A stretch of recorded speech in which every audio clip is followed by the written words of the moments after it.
Tara, kwentuhan tayo. Hi, this is Ate Kat, and for today's video, I'll be talking to you about bakit dapat priority mo ang asawa mo over your kids. I know this is going to be controversial kasi marami sa ating mga mommies na, no, priority ko yung kids ko. Galing sa akin yun. My kids will never leave me. But, give me a moment and I will tell you why dapat, kung deserve naman ni Mister, priority natin yung Mister natin at hindi yung mga kids natin.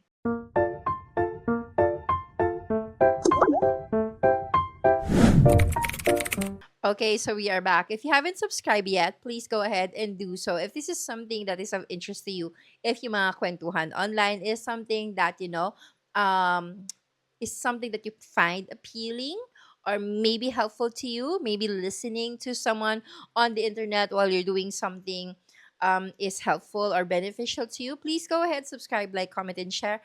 I will be having more of these kind of things in the future. You don't need to watch me, just play and then do your thing. And then if you have comments, then please go ahead and do so. Kasi any kind of interaction is super appreciated by small YouTubers like myself. I am currently at 5,000, road to 10,000, hopefully for this year of 2025. Let's be ambitious. So going back, why do I say that you need to prioritize your husband over your kids? Wait lang ha. Premise is you actually have a good husband or you found someone, that is worthy of your time kaya mo nga inasawa, 'di ba? Or let's say live in or partner. But mostly this is really for the husbands. Kumbaga yung um either common law husband, common law wife. Puwede rin pala sa mga wives 'to ha, sa mga lalaki. Though karamihan daw sa mga lalaki, priority nila ang wife nila over their kids. But then there are a lot then who would always say, "Our priority is now our kids, no longer us." Which is, in my opinion, and sinasabi din naman 'to ng mga ibang pastors or church deacons, leaders, you need to prioritize your husband or wife over your kids. Number 1, why? Your husband over your kids. How you treat them will be a reflection to how your future kids will treat their future partners, diba? So if you have kids now and they see that the husband is prioritizing the wife or the wife is prioritizing the husband, they know that in the future they need to prioritize their partner then over everyone else. So that's one. It's going to be a reflection of what your kids will do in the future. Kasi nga, mirroring yan eh, diba? When kids see what is being done, not what is being said, that is what they will mirror. And you want them to prioritize their partners.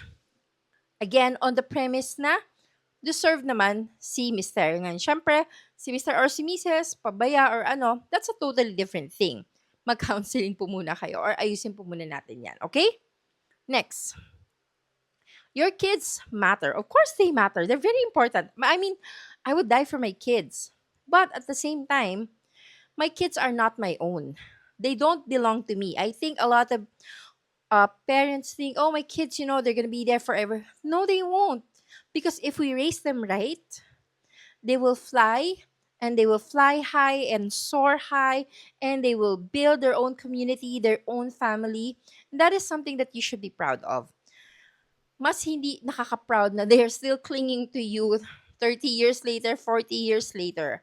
Unless it's by choice and they just want to take care of you. Not yung 40 years later, you're still taking care of them. Okay? So, not judging those who are doing that, but ideally, if we are able to raise our kids right, if we are able to give them strong wings and bones, they have their paninindigan, their beliefs, they will be able to fly high and soar high. Okay?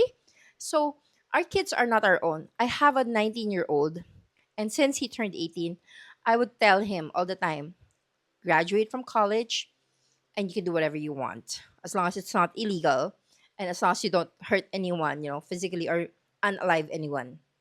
I tell him, you want to go to another country? You want to live abroad? You want to travel? You want to do this and that? Go ahead. I will be supporting you all the way. I won't say now, oh, you have to stay here. Kailangan buhayin mo kami. You have to, send allowance to your brother. Nothing like that. I would always tell him, we are raising you because we want you to have your own future, your own family, be that kung ano man yung family na yon. and we want you to be able to explore. So, our kids are not our own, they don't belong to us. Who does belong to us in a sense? Our partner. Ideally, again, we grow old with them. So we need to prioritize them because we need to prioritize the relationship. And the way that we can prioritize the relationship and nurture the relationship and make sure that the relationship will actually last until we grow old is by prioritizing each other. Next is, how do you do this? Diba? Well, one is, syempre, as much as possible, huwag kayong mag-aaway in front of the kids. Huwag niyong babasusin yung partner niyo in front of the kids. Sometimes it does happen, but try to avoid doing that. And if you do that, apologize. And I know it's hard. I found it so hard to say sorry at first. Like, I felt like it would unalive me if I say sorry to my partner. And then I realized, wait lang, this is the person that I promised to spend the rest of my life with. This is the person I wake up to first thing in the morning. This is the last person I see when I sleep at night. This is the person that I have intimate moments with, who has seen me in all my horrible, ungodly glory. Tapos, maano ako mag-sorry? Like, 'di ba? So this is the one person, our partner is like the one person that we should not be nahihiya or ma-pride because we chose this person and we promised that we would cherish this person, love this person, respect this person, and we promise our kid that we would do anything to, raise them, a whole family, maayos. And if we do have that chance naman, why won't we do that, 'di ba? Parang, isn't it a horrible reason na kaya kayo naghiwalay, you parted ways is because of pride? So, if you love each other, pride should not be in the way. Separation should not be on the table unless it's like a deal breaker. So, have your deal breakers, set it, and unless that's it, then make sure that you never ever offer separation or never even think of separation. Okay? So, that's how you protect the relationship and that's how you prioritize your partner. What else? Make time.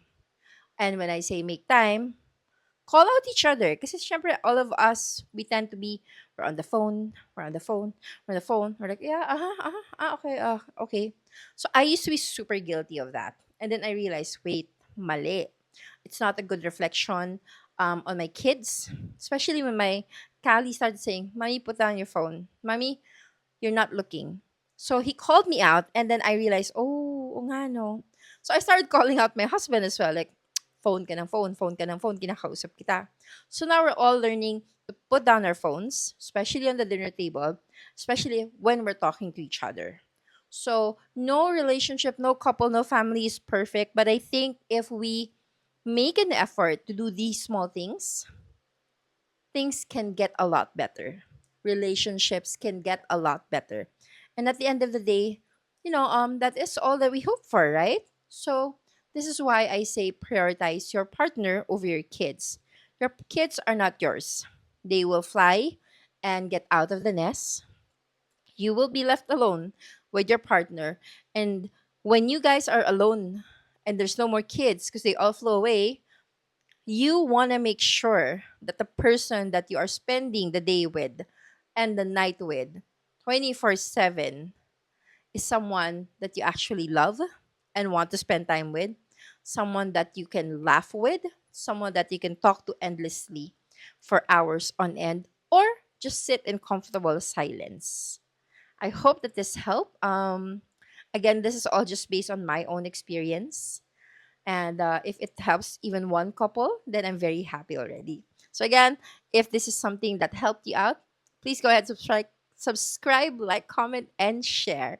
Again, this is another Kwentuhan with Ate Kat, and I'll see you guys on the next one. Bye.